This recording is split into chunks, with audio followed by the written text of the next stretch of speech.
Hi there, boys and girls. This is Miss Prada here. I would like to read to you a great book that I found in the library. It's not a new book. It's kind of a little old book, but it still has a beautiful message that I would like to have all my students hear. It's titled, I Like Your Buttons, written by Sarah Lamstein and illustrated by Nancy Cote. I hope you enjoy this little book as much as I do. One day, Cassandra's teacher, Mrs. Sutton-Jones, wore a blouse with big, glittery buttons.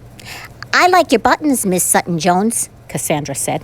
Why, thank you, dear. You've made my day. Miss Sutton-Jones spied Miss Avery, the custodian, pushing her broom through the hall.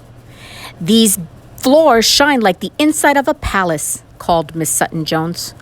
Miss Avery looked up and smiled. Still smiling, she pushed her broom towards Mr. Diaz's second grade. Mr. Diaz was peering out the door. Your kids are the tidiest, Miss Avery exclaimed. Mr. Diaz chuckled. He turned to his class and sang out, "Snack time!" before the second grade had finished spelling. Sharon was so tickled to have snack time in the middle of spelling that she shared her chips with Rhonda. Mr. Diaz always said sharing was wonderful. Boy, said Rhonda as she munched her chips. My favorites. At recess, Rhonda kicked the ball so hard her shoe flew off, and her team won the game. Philip was so proud to be on the winning team that after school, he taught his brother Sam the itsy bitsy spider. The itsy bitsy spider went up the water spout. Down came the rain and washed the spider out. Sam practiced the song with his fingers until his mama got home from work. Look what Philip showed me, Sam shouted. Mama sat right down and took both Sam and Philip on her lap. When Papa walked through the door, they were laughing and snuggling. Papa laughed too, even louder.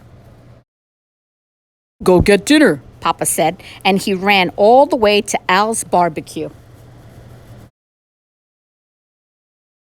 Slather on the hot sauce, Al, he said. You make the best ribs in the neighborhood. Al puffed out his chest and slathered on the hot sauce, and then he called to his helper. Take a few minutes off, Julian. You deserve it.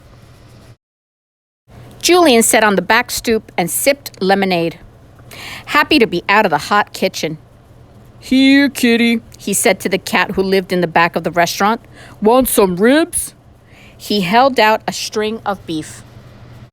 After work, the cat rubbed against his leg. Why not, said Julian, and he scooped him up. I'm bringing him home, Al, he called. Why not, Al said. In the morning, Julian's daughter awoke and found the cat resting on her bed. He was purring softly. Daddy, she called. Julian came into her room. You like him, princess? He asked. The cat opened his eyes. His eyes are so big and bright, Cassandra said. I think I'll call him Buttons. There, kiddos, I hope you enjoyed this lovely read aloud, I Like Your Buttons, written by Sarah Lamstein and illustrated by Nancy Cote. And remember, you can't always be right, but you can always be kind. Remember, folks, to spread some kindness everywhere you go.